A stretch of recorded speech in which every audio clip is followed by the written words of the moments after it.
My mission this morning is to outline my vision for Texas, what the voters elected me to do, including an estimated 46% of all Hispanic voters who supported both Greg Abbott and myself in the general election.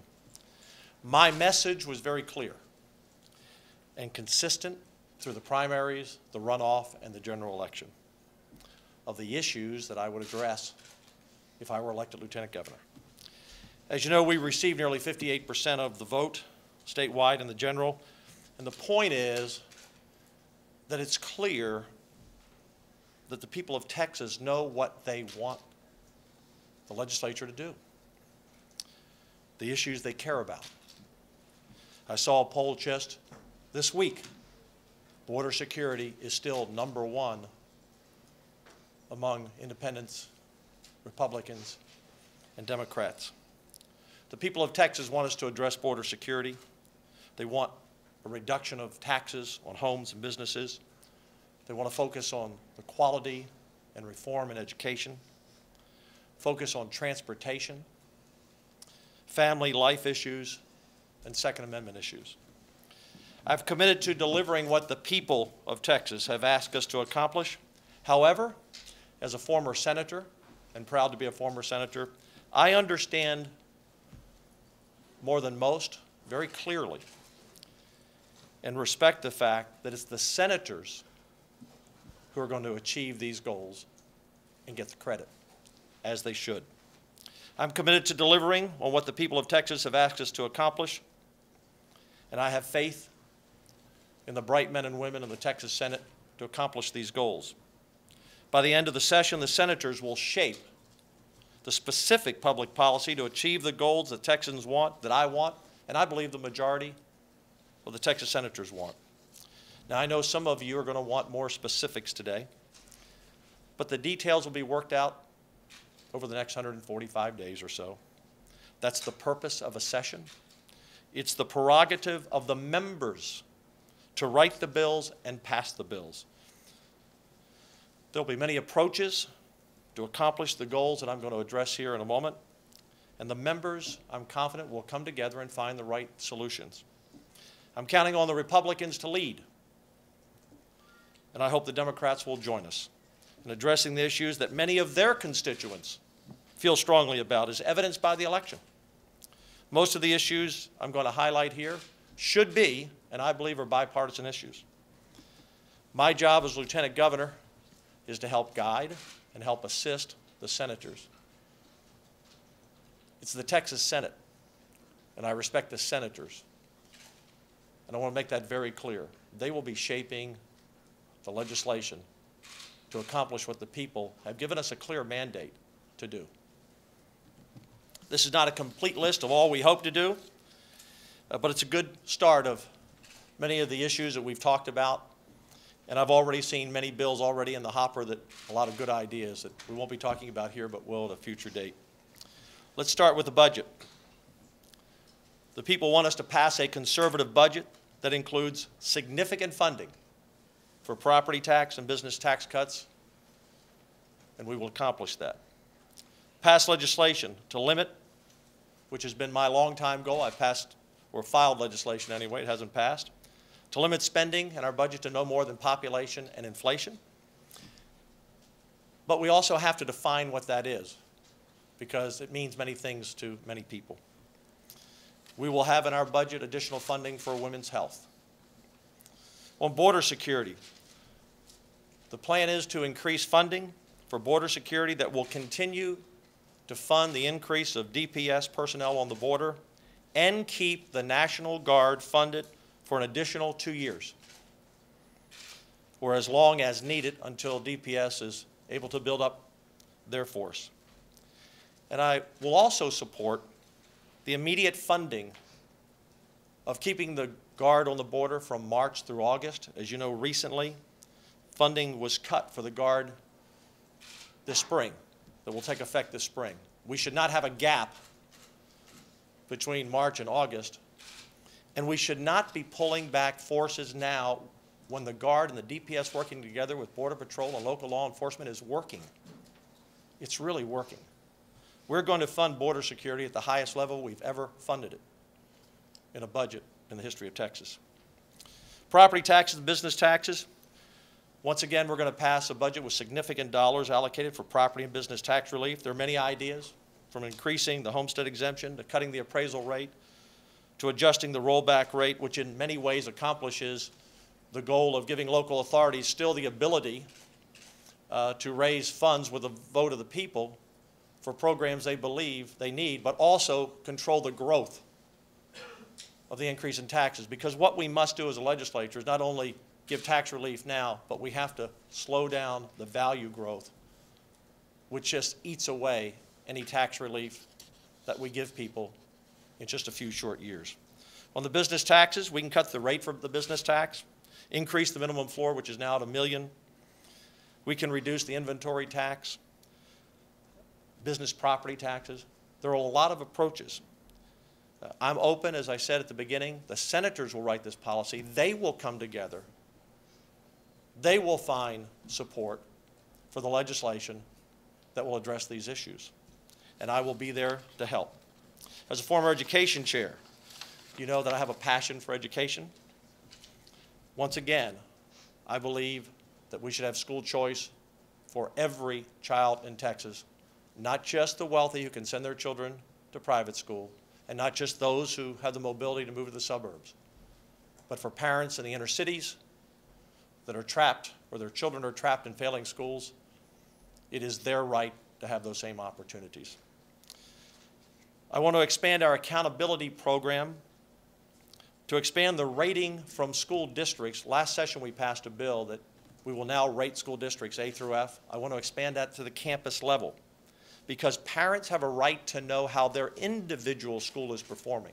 If you want to bring about change to public education, wait till the parents drive by the school and see the marquee out front with a C, a D, or an F. That will bring about change. I want to fund new reading programs so that every child can read at grade level in the 4th grade. If you can't read at grade level at the 4th grade, your chances of success in school are greatly diminished. So we're going to put additional resources into reading programs. I also want to look at the need for remedial programs that work, expand Teach for America, fund courses for career opportunities for middle school students, and once again, open to all the great ideas that the senators will bring us. On higher education, I passed a bill last session, but it wasn't funded, to create scholarships for math and science teachers. Less than, at least on the last data that I saw, less than 40% of our math teachers and science teachers in school have a degree in math and science. If we wonder why our students are struggling in those two areas, it may be because we have many teachers out of discipline teaching those courses. This legislation simply says, and this is the bill I passed last session, again it wasn't funded, it simply says if you agree to teach 8 years in Texas, 4 years where TEA sends you, it might be to the inner city, it might be to rural Texas, could be to the valley, it could be the Panhandle, wherever we need a math and science teacher, you go there for 4 years, you can teach 4 years wherever else you'd like, and beginning in the 5th year where you retire 25% of the loan, the 6th year 25, the 7th and 8th year, so that the scholarship is paid for. I'd like eventually to see that program grow to 1,000 more math and science teachers each year. Over 4 years, that would have a revolving number of 4,000 students in the program. We had a lot of testimony on this particular issue last session, and presidents and professors from our colleges said even a small incentive can get students to refocus their interest. Teaching is a noble profession. We have to instill in our young college students and our high school students that it's a great career to pursue. My wife was a long-time teacher. It is a noble profession, and we need to incentivize students where we need those students to be teaching. I want to fund more residency slots for medical students so that we don't lose the doctors that basically we have paid to educate. I recall testimony from last session was medical education is about $150,000 a year. We pay for all but about $17,000 of that.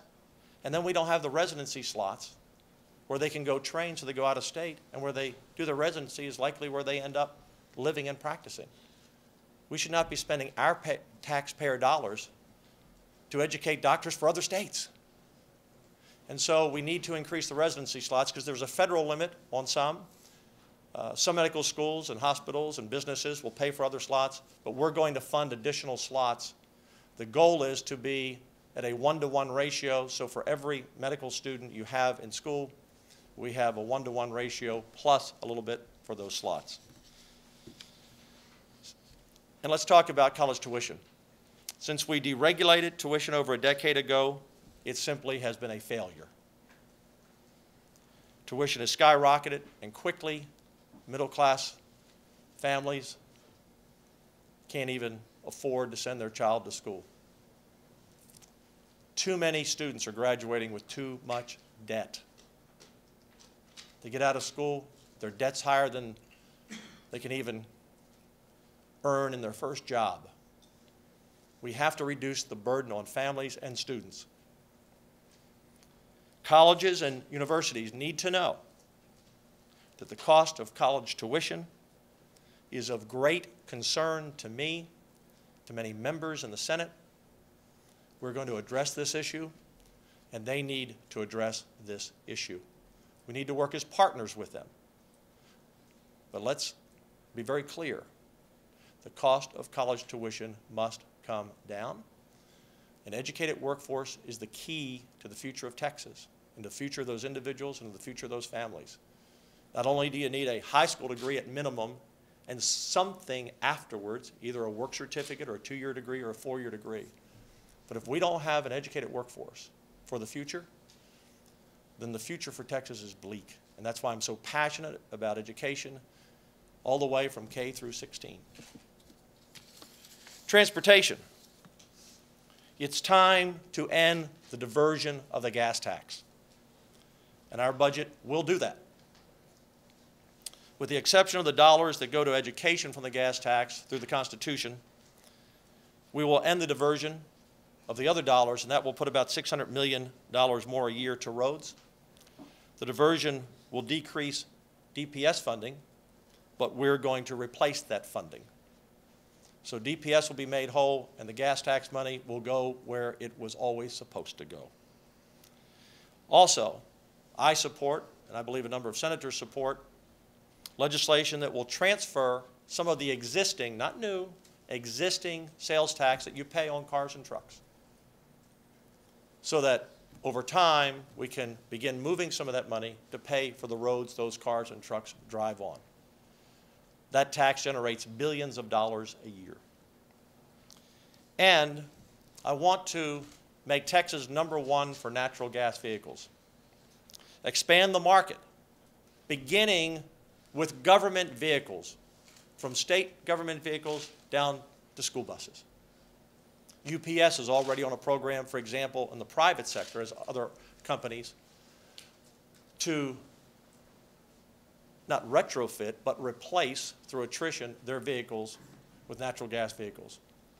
We will be working on a plan that would basically say to every government agency that as you replace vehicles, a certain percent must be natural gas vehicles, so that in the next decade, we can have 60 to 75% of all of our vehicles in Texas that are government vehicles being natural gas vehicles. And why? It's clean, it's cheap, it's here, and it will create jobs. The reason we start out without putting a focus on consumer vehicles is we don't have enough infrastructure yet. And we will fund some infrastructure to continue that. We are adding more natural gas stations. The private sector is doing it, and through some government funding as well. But the reason we work on government vehicles first is you want to focus on vehicles that come back to a hub at night. They go out and do their route, and they come back. So we do not need to build infrastructure overnight, but we do need to have the infrastructure in the school bus barn or wherever it may be that a government vehicle is coming back to. So I want to begin that, and it's very important for the future of our state. Public Integrity Unit. Our budget will continue not to fund the Travis County Public Integrity Unit. The money was vetoed last year. The Senate will look for other options. Suggestions, it could go to the AG's office, a special prosecutor at the AG's office, refer back to the DA in the district that you're from, the county that you live. Again, the senators will make these decisions. Last but not least, we'll continue to protect life and family values, protect the Second and 10th Amendment. Now, ladies and gentlemen, this is a long list and a bold agenda. But now is the time to address these issues. And I believe the men and women of the Texas Senate, I sure know the Republicans are, and I believe the Democrats are, that will work together to move forward on these important issues. Many of you have heard me say this before, but it's good to remind all of us as we come into each new session. By 2040, the estimate is we could have another 20 million Texans or so. It's 26 years. Seems like a long time, 26 years, but it's only 13 sessions. This will already be my 5th. It goes like that. Every 2 years that we delay on reducing the cost of college education, another student doesn't have a chance to get a college education. Every year we delay in reforming failing schools, we potentially lose that student to being a dropout. Every year we don't significantly reduce property or business taxes. We restrict job opportunity on the business side, and we make it more difficult for people to afford the home of their dreams. All these issues are important to address now. My role, once again, is to guide and assist and help the senators. They are the ones who will chart the course, craft the language, and write the bills to accomplish these goals. This will not be a top-down program. This is a program of working as a team, but working on a team of issues that the people have clearly said through this election they want us to address. If we could accomplish 75% of these goals, Mike, I think the senators will have completed one of the most successful years in the history of the state. Personally, I'm shooting for 100%. I'll take any questions. Yes, sir. 2/3.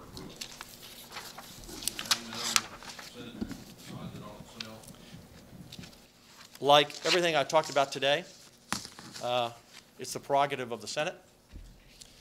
People know where I stand, where I've stood for a long time. There will be a vote of the rules coming up in a couple of weeks, and we'll see where the vote ends up. I think it's very important. Does the drop in oil prices temper your plans for a tax reduction? It does not, but it does concern me for the future.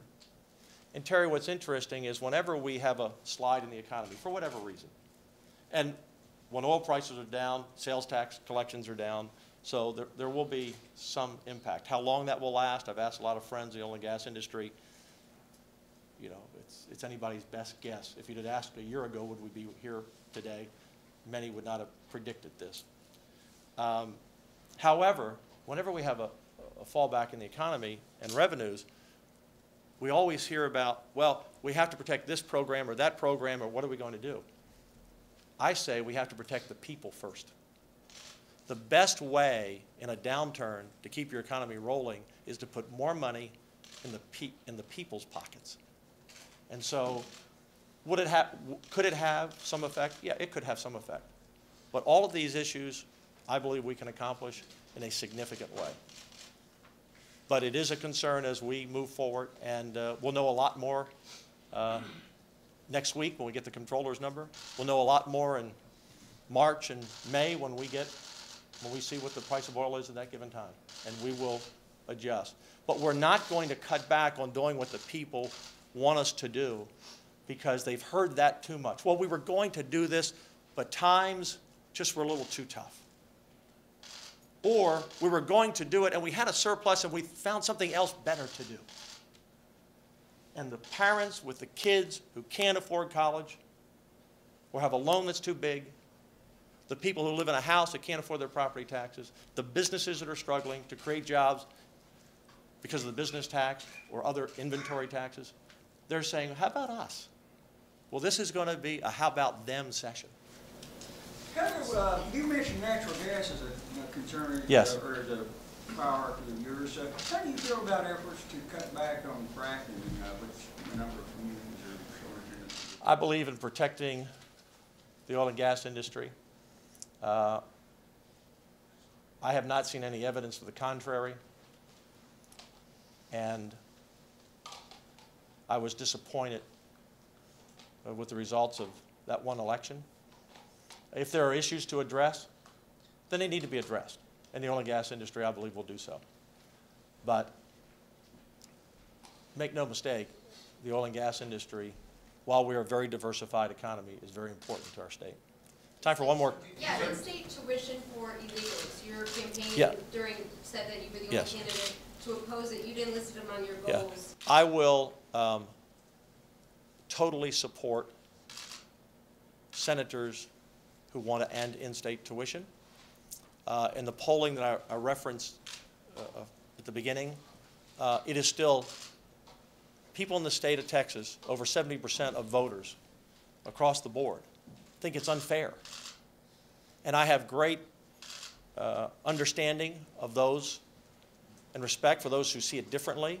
These children were brought to Texas, not of their own doing. But it's a question of fairness to American citizens. And the people have spoken very clearly, because you break up a great point. In the campaign, I never wavered from securing the border, lowering property taxes, and ending in-state tuition. And we believe we received more votes from Hispanic voters than any Republicans ever received. This is an issue for everyone, and it's an issue of fairness. Why not list it as a priority then? As I said, this is not a complete list, but it is a very important priority of mine, and I will follow the lead of the senators. One more question? Speaker Strauss remaining in his position. Oh, yeah, that's. How would you describe that working? I'm going to be the lieutenant governor. I'm focused on the Senate. That's it. Thank you very much.